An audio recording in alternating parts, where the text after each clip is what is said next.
Good morning.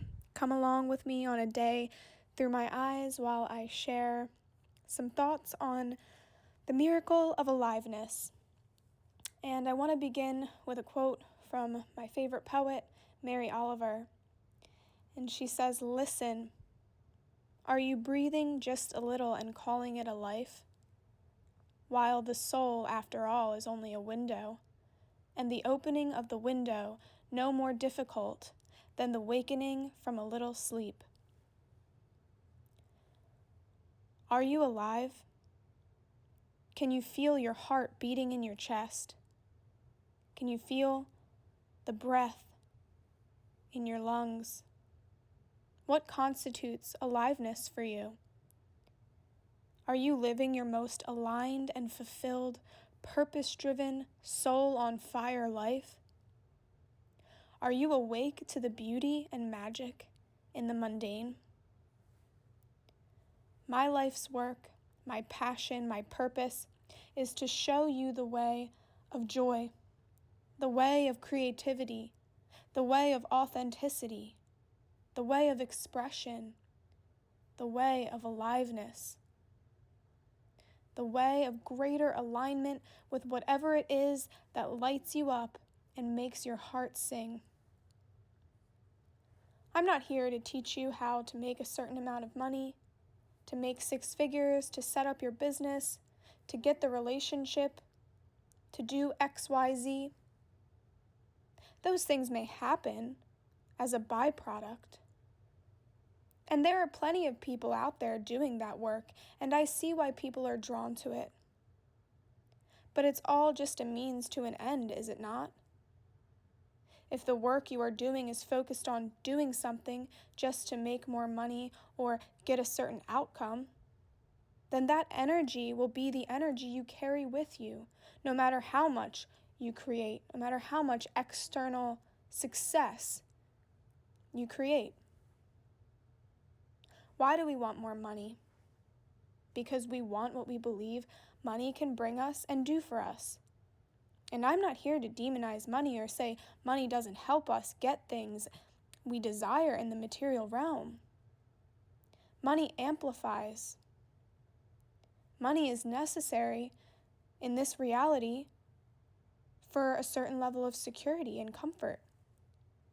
But if we are not careful and focus only on the money and make the career or the pathway a means to an end, we can make a ton of money and not feel any more fulfilled, joyful, expansive, playful, creative, etc.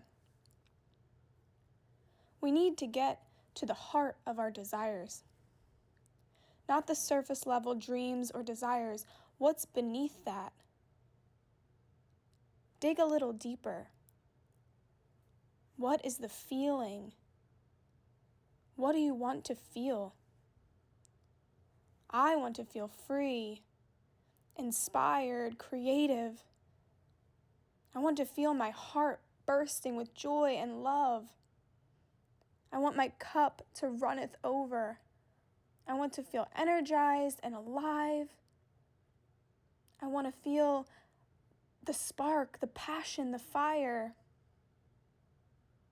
I want to feel into the depths and reach great heights. We're always searching for peak experiences. Why? What can provide us these feelings? What if that's how we're meant to live? Every day we were meant to have moments of awe and bliss and joy and peace and feel overwhelmingly fulfilled. What if that was possible? What if we allowed ourselves to feel our sorrow and pain, knowing and trusting that it would pass? And this too is a gift from life, that by going into the depths, we can reach even greater heights, peaks, and valleys, my friends. Avoidance, numbness. Avoidance of the pain leads to numbness, monotony. Then what do? We reach for external substances, people, experiences to make us feel a little bit of aliveness. We leave our bodies, go into the mind, we shop, drink, use drugs to numb the pain, painkillers. We consume food, entertainment, media, sex, etc., etc., etc. And when we are constantly consuming, we are cutting ourselves off from our creative essence, our own personal aliveness, our spirit. We live our lives through the mind, think our way through life, analyze our way through life, plot, control, manipulate, worry. And we become depressed, anxious, frustrated, disconnected, and lost. I don't know about you, but I have to believe there has got to be a better way to live. To truly live, not survive, not merely exist, but thrive and create the lives of our dreams and our deepest, truest heart's desires. These dreams and heartfelt desires are given to us. They are placed in our hearts for a reason, for it is our mission and our journey, our calling to realize them in this lifetime. Will we let our fear of discomfort and our attachment to the familiar hold us back in this life? Or will we explore, dig, dive, excavate? Will we allow ourselves to receive? Will we drop the pretenses? Will we let ourselves be misunderstood?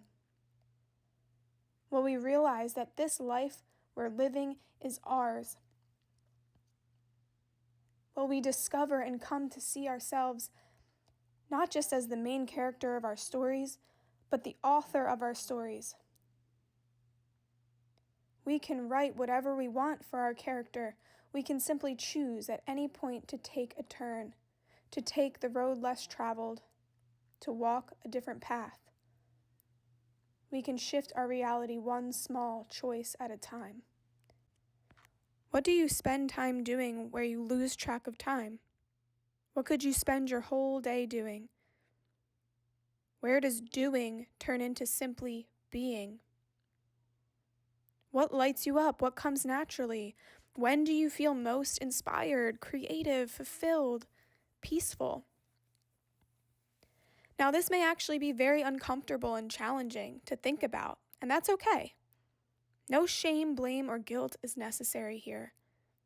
It has been for me in the past. Most of us haven't given ourselves the opportunity to think about or ponder what we would love or is our heart's calling since childhood, and maybe not even then, depending on your experience. I've heard people say they are just not a passionate person, or they don't have any preferences or anything they care about, and I challenge this a little bit. It may not be a super raging fire, it may be a little glimmer or a little spark. If we have repressed our desires and have been told ourselves that we cannot have them and they are impossible, relighting this spark will take time and patience. I encourage you to do this work. It is the ultimate work. Wouldn't it be worth it to live a life of greater fulfillment, joy, passion, purpose? I truly believe this is the cause of so much dis-ease in the body and mind. It starts when we are out of alignment with the soul and the spirit. I believe if we live in greater alignment with our soul and our spirit, our health and vitality will thrive and we will shine. This involves a lot of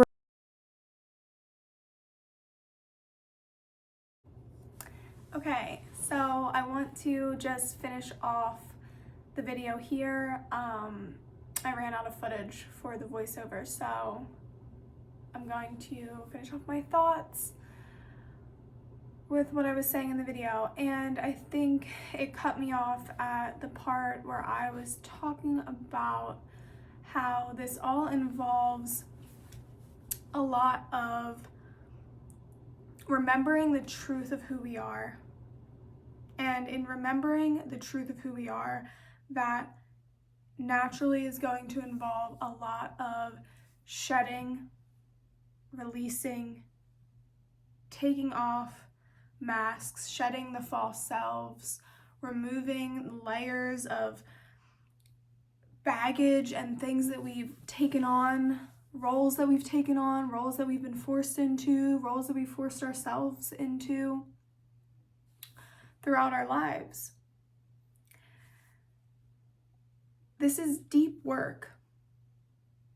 This is intense work.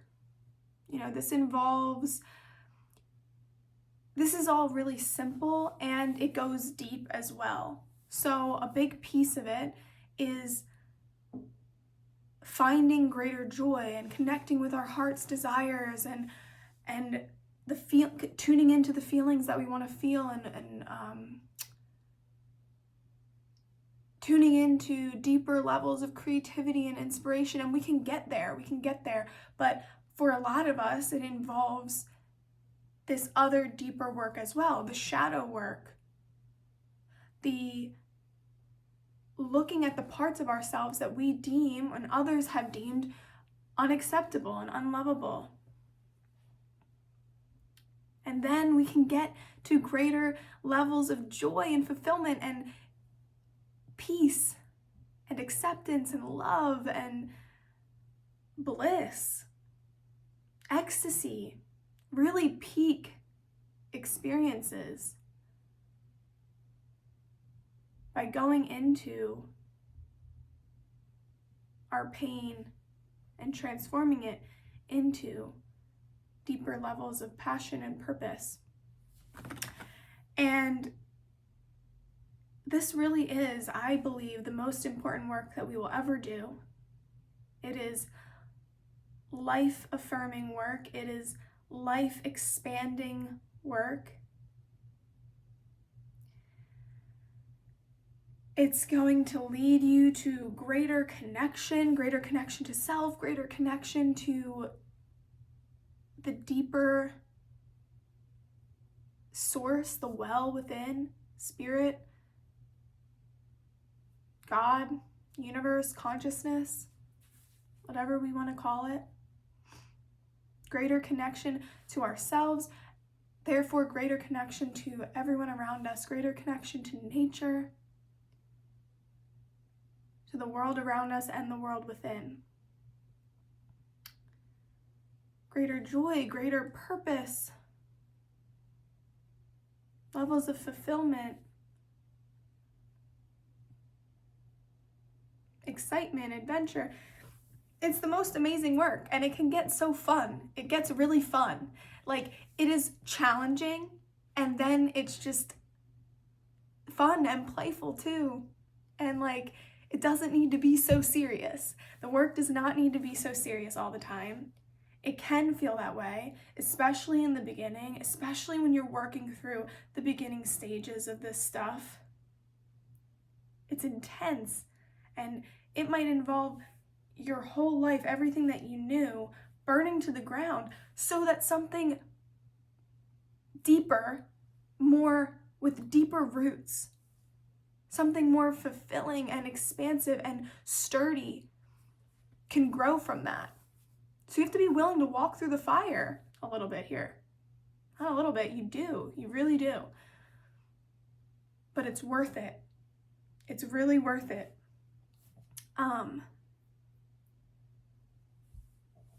And this part, what I'm talking about here today, is really about what lights you up. I really invite you to explore that and have fun with it. Allow yourself, give yourself that opportunity to play around. What is it that brought you joy as a child? You might need to go back there. And again, there's a lot of, there might be pain there too. So we have to be willing to explore both sides. The deeper we can go into that, into the pain and the challenging stuff, the greater capacity we have to hold the really amazing stuff. Just look let's see how good it can get. Like, can you even allow yourself to imagine how good it can get?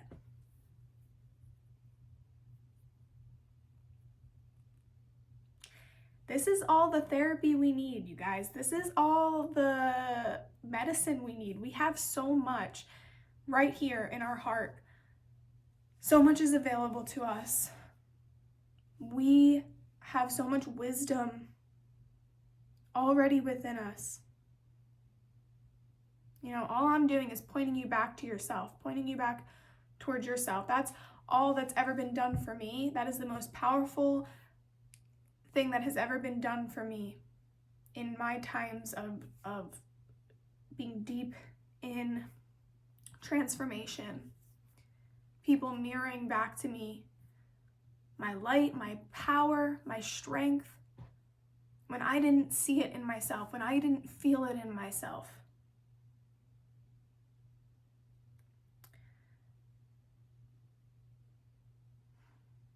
Our souls are pointing the way. Our souls are always guiding us. They're always nudging us. Even when we're so far out of alignment, you know, you can feel it. You can feel it.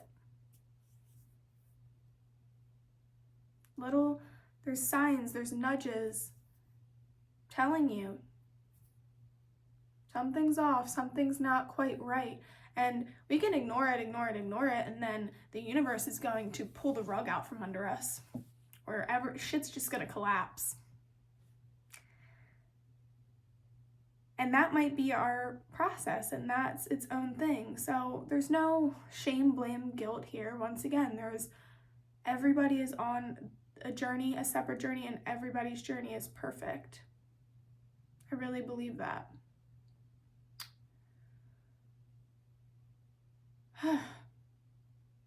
But yeah, you have it all within you. Let's go back. Let's remember, let's get reacquainted with our own wisdom. At a certain point, we've stopped trusting ourselves. We've stopped believing in ourselves. And we can rebuild that. We can get reacquainted with our own hearts. This is the great work. This is the great work, and I invite you to work alongside me. I'm still on the path. I will always be on the path. You know, this is a lifetime of work here. We're never done. We just continue to evolve, we continue to shed, we continue to become more of who we always were. This isn't about changing who we are. This isn't about contorting ourselves. This isn't about chopping parts of ourselves off. We're done with that. We're done with that. This is about becoming and being who we've always been in our hearts, in our deepest hearts. So I hope you have the courage to be who you always were, and be who you are, and be that well. St. Francis de Sales. Great quote. All right, that's it for now.